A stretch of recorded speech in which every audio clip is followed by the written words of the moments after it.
Hello दोस्तों, क्या आप ये जानते हैं कि हर साल 10 लाख स्टूडेंट यूपीएससी के नाम पर अपनी जिंदगी बर्बाद कर रहे हैं। दिल्ली के मुखर्जी नगर में एक यूपीएससी छात्र के सुसाइड करने का मामला सामने। यूपीएससी की तैयारी कर रही अंजलि नाम की छात्रा ने 21 जुलाई को सुसाइड कर लिया था। दिल्ली के ओल्ड राजेंद्र नगर इलाके में एक कोचिंग सेंटर के बेसमेंट में पानी भर जाने से 3 छात्राओं को मौत हो गई है। जहाँ लाखों सपने आते हैं लेकिन हजारों लोग टूट जाते हैं। आज मैं आपको वो शॉकिंग ट्रूथ बताऊंगा जिसे हर कोचिंग माफिया आपसे छुपाते हैं। कोचिंग की रियलिटी ये है कि सपने बेचो और अपना पैसा बनाओ। Rouse coaching center where 3 UPSC aspirants drowned last month. इस वीडियो को पूरा देखें क्योंकि ये आपके या आपकी किसी करीबी की जिंदगी बचा सकते हैं। ये जो कमरा है इससे बड़ा किसी भी घर का बाथरूम होता होगा। 17 लोगों के ऊपर 2 वॉशरूम है। पर स्टूडेंट्स रहते हैं और ये सारा कूड़ा यहाँ पर पड़ा हुआ है।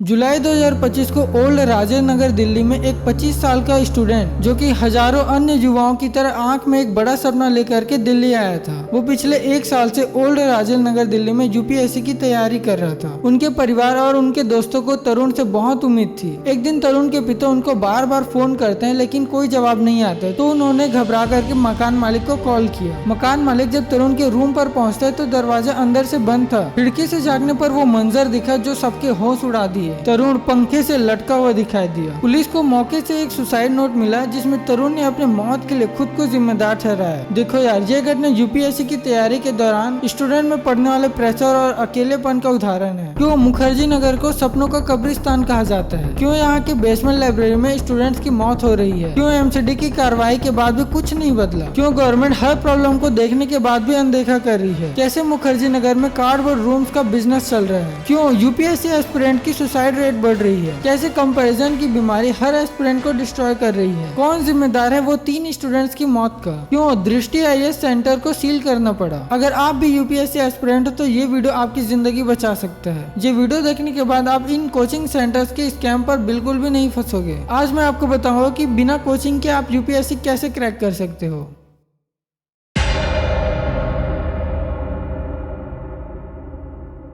जुलाई 2024 को ओल्ड राजेंद्र नगर दिल्ली में महाराष्ट्र में रहने वाली अंजलि एक होनहार छात्र थी जिसका सपना था कि वो पहले ही प्रयास में यूपीएससी क्लियर करे और वो भी बाकी एक्सपीरियंस की तरह ओल्ड राजेंद्र नगर दिल्ली में तैयारी कर रही थी। लेकिन जब पहले ही प्रयास में उसको सफलता नहीं मिली तो बहुत ही ज्यादा डिप्रेशन में चली गई। अंजलि ने अपने कमरे में आत्महत्या कर ली और एक मार्मिक सुसाइड नोट छोड़ा जो इस तैयारी के कई कड़े सच को बताता है। उसने लिखा, सॉरी मम्मी पापा, मैं डिप्रेशन से बाहर निकलने की बहुत कोशिश की पर नहीं कर पाया। मेरा सपना था कि पहले ही प्रयास में यूपीएससी क्लियर करूं। उसने अपने नोट में पीजी और हॉस्टल में की जाने वाली लूट का जिक्र किया जिससे छात्रों पर आर्थिक बोझ बढ़ता है। उसने सरकार से परीक्षा और धांधली रोकने और रोजगार अवसर प्रदान करने का अपील किया। अंजलि की कहानी बताते कि ये परीक्षा सिर्फ एक परीक्षा का दबाव नहीं है बल्कि आर्थिक और मानसिक भी होता है जो कई बार असहनीय हो जाता है। लेकिन रुकिए, ये तो सिर्फ एक शुरुआत है। यूपीएससी की तैयारी बहुत ही ज्यादा मुश्किल है। रोजाना 10 से 12 घंटे पढ़ना पड़ता है। सफलता का कोई पक्का नहीं है। लाखों बच्चे पढ़ते हैं लेकिन कुछ 100 ही पास हो पाते हैं। ये सोच सोच कर बहुत ही ज्यादा तनाव होता है। कई बच्चे डिप्रेशन में चले जाते हैं और नींद नहीं आती है। मन उदास रहता है और हमेशा डर बना रहता है। यूपीएससी का सिलेबस और पढ़ाई इतना ज्यादा होता है कि दोस्तों से मिलना या फिर परिवार से मिलना बहुत ही ज्यादा कम हो जाता है। स्टूडेंट्स जो है शादी में नहीं जाते, दोस्तों से घूमना फिरना छोड़ देते हैं। घर में सबसे बात करना कम हो जाता है। अकेले रहना पड़ता है। ये बहुत ही ज्यादा दुखदायी होता है। गरीब घर के बच्चे के लिए और भी ज्यादा प्रॉब्लम क्रिएट होता है क्योंकि पढ़ाई के साथ साथ उनकी चिंताएं और भी ज्यादा बढ़ जाती है। हमेशा से यही डर बना होता है कि होगा या नहीं,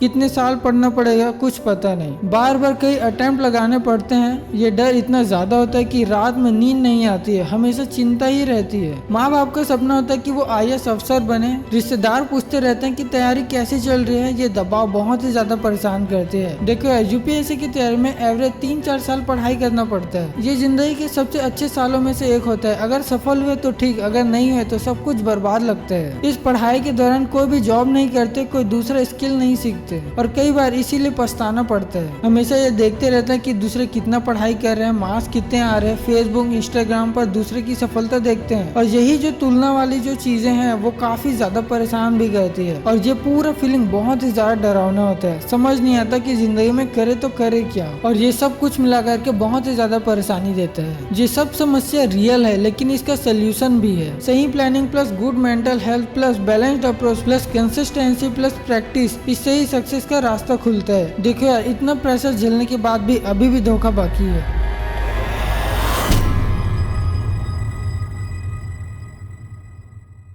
दिल्ली का मुखर्जी नगर एस्पिरेंट्स के लिए एक जाना पहचाना नाम है। ये सिर्फ एक पिन कोड नहीं बल्कि लाखों युवाओं की आशाओं का केंद्र है। 3 यूपीएससी एस्पिरेंट के बेसमेंट लाइब्रेरी में डूब करके मौत हो गई। डेथ होने के बाद इंफ्रास्ट्रक्चर और ड्रेनेज सिस्टम की समस्या सामने आई। सबसे बड़ी प्रॉब्लम ये सामने आई कि 500 स्टूडेंट्स के साथ बेसमेंट क्लास में सिर्फ एक एग्जिट होता है, जो कि इनलीगल है। दोस्तों, जब हम इसमें और भी ज्यादा रिसर्च करते हैं तो पता चलता है कि बेसमेंट लाइब्रेरी में प्रॉपरली वेंटिलेशन ही नहीं है, फायर सेफ्टी मशीन नहीं है, इमरजेंसी एग्जिट नहीं है, ड्रेनेज सिस्टम फेलियर है और बाढ़ आने का भी बहुत ही ज्यादा खतरा है। लेकिन इन सब सेफ्टी चीजों को इग्नोर करके कोचिंग्स और लाइब्रेरीज चलाई जा रही है। दोस्तों, आगे जो बताने वाला हूँ उससे आपको लगेगा कि इंसानियत का मजाक बनाया जा रहा है। जब स्टूडेंट्स के रूम्स को देखा जाता है, स्टूडेंट्स जो है कार्डबोर्ड जैसे रूम में रह रहे हैं, सर्वाइव कर रहे हैं छोटे से स्पेस में। ये जो कमरा है ये इससे बड़ा किसी भी घर का बाथरूम होता होगा। एक बिस्तर, एक छोटा टेबल, एक चेयर मिलता है और विंडोज ही नहीं है। अगर विंडोज है तो बहुत ही ज्यादा छोटे हैं। 8-10 हजार से 15 हजार तक की महीने का रेंट यहाँ पास आता है। उतने में भी शेयर्ड बाथरूम और किचन है, मतलब कि एक ही किचन या फिर एक ही बाथरूम में 5-10 लोग जाते हैं। इस तरीके से 17 लोग रहते हैं पीजी में,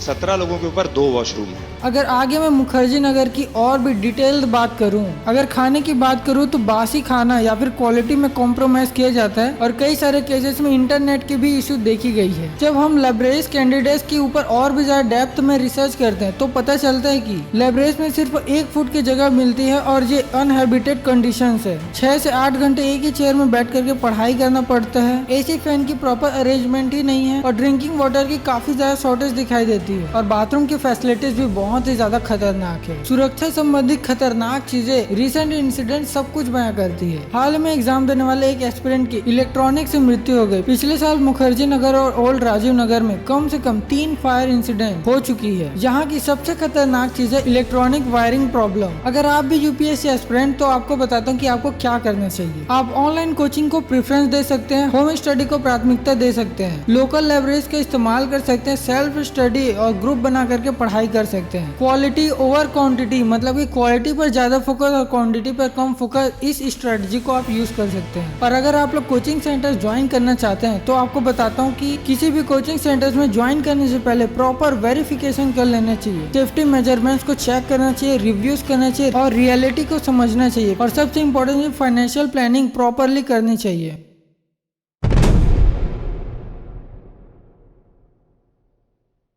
दिसंबर 2024 में कंज्यूमर अफेयर मिनिस्ट्री ने बड़ी कार्रवाई की। बाजीराव एंड रेड्डी इंस्टीट्यूट को 7 लाख का जुर्माना, स्टडी IQ IS को 7 लाख का जुर्माना और इडजी IS को 1 लाख जुर्माने की वजह थी कि यूपीएससी रिजल्ट के बारे में मिसलीडिंग एडवर्टीजमेंट किए जा रहे थे। सुब्रा रंजस IS स्टडी इंस्टीट्यूट, जहां टीना डाबी और रिया डाबी के मेंटोर्स हैं, उस इंस्टीट्यूट को 2 लाख से भी ज्यादा का जुर्माना मिसलीडिंग एडवर्टीजमेंट के लिए लिया गया। आगे आपको बताता हूँ कि कोचिंग सेंटर्स किस तरीके से बच्चों के साथ शोषण करती है। दोस्तों, अगर कोचिंग फीस की बात करें तो कोचिंग सेंटर्स एक बेसिक कोर्स के लिए 80,000 से 1.5 लाख चार्ज करते हैं, प्रीमियम कोर्स के लिए 2 से 4 लाख चार्ज करती है और स्टडी मटेरियल्स की तो मैंने बात ही नहीं करी, वो 15,000 से 25,000 लगता है। 3 लोगों की मौत होती है। उसके बाद बेसमेंट लाइब्रेरीज काफी ज्यादा बंद होती है और इसके बाद जितने भी फ्लोरिंग वाले लाइब्रेरीज है, मतलब की जो हायर फ्लोर्स पे लाइब्रेरीज है, उसके कॉस्ट मल्टीफोल्ड हो गई है। जब कोई भी कोचिंग सेंटर क्राइसिस होने लगता है तो दूसरे कोचिंग सेंटर अपनी फीस बढ़ा देते हैं। अगर कोचिंग सेंटर्स की बात करें तो इस भीड़ भाड़ वाले क्लासेस में एक टीचर और 200 स्टूडेंट्स होते हैं और अगर किसी एक एस्पिरेंट को इंडिविजुअल कोई भी क्वेश्चन पूछना है तो बिल्कुल भी नहीं पूछ सकता। और इस कोचिंग सेंटर में गवर्नमेंट क्या क्या कार्रवाई करते हैं, चलिए आपको बताता हूँ। जुलाई ट्रेजेडी के बाद MCD ने सेफ्टी रेगुलेशन जैसे 2 एग्जिट, प्रॉपर वेंटिलेशन और फायर डिपार्टमेंट NOCs का पालन न करने के कारण मुखर्जी नगर में 3 से अधिक कोचिंग इंस्टीट्यूट को सील कर दिया था। लेकिन आगे क्या हुआ, कुछ महीने के बाद वो फिर से खुले दिखाई दिए और इसका कोई भी परमानेंट सोल्यूशन नहीं निकला। हमारे कॉन्स्टिट्यूशन के सेक्शन 228 में बताया गया है कि जितने भी मिसलीडिंग एडवर्टाइजमेंट है जिसके अंदर ऐसे विज्ञापन जो किसी उत्पाद या सेवा के बारे में झूठे या भ्रामक दावे करते हैं और उपभोक्ता को गुमराह करते हैं। फॉर एग्जाम्पल, कोचिंग स्टूडेंट ये दावा करता है कि 300 से भी ज्यादा स्टूडेंट हमारे यहाँ से चयन हुए, लेकिन स्टूडेंट केवल मॉक टेस्ट या फिर फ्री क्लासेस में थे और यही चीज मिसलीडिंग एडवर्टाइजमेंट मतलब कि सेक्शन 228 के अंदर आता है और और इसीलिए CCPA ने 20 से भी ज्यादा IAS और UPSC कोचिंग स्टूडेंट को नोटिस भेजे। चलिए इन कोचिंग इंस्टीट्यूट की और भी गहराई से पोल खोलते हैं। वाजीराव एंड रेड्डी इंस्टीट्यूट ने यह दावा किया कि UPSC 2022 में 933 छात्रों में से 617, लेकिन असल में अधिकांश छात्र केवल मॉक टेस्ट और इंटरव्यूज के कारण इन कोचिंग्स में शामिल हुए थे। स्टडी IQ IAS ने 2023 में 120 लोगों के चयन का दावा किया, जबकि अधिकांश सफल अभ्यर्थी सिर्फ इंटरव्यूज और गाइडेंस प्रोग्राम के अंदर शामिल हुए थे। कुल मिलाकर के 45 इंस्टीट्यूट को नोटिस भेजा गया, जिसमें से 22 संस्थाओं में 71.6 लाख के जुर्माने का वसूली किया गया। सरकार ने एक और कदम उठाई और एक नई गाइडलाइन NTCE जारी की गई, जिसके अंदर कोचिंग संस्थाओं को विज्ञापन और इंफ्रास्ट्रक्चर और कोर्स की मान्यता जैसे UGC